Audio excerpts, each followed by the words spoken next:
আমি এক পাপিষ্ঠ বান্দা, আন্দারপুরের মানুষ আমি,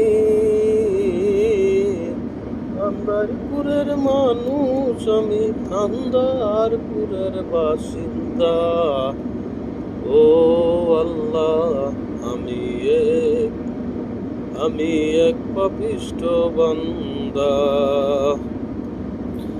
রুহুটারে কবজা কইরা আজরাইলে নিবে দইরা, রুহুটারে কবজা কইরা আজরাইলে নিবে দইরা, কইরা থাকবে শূন্য খায়া, কে শুনিবে কের কান্না গো। ও আল্লাহ, আমি এক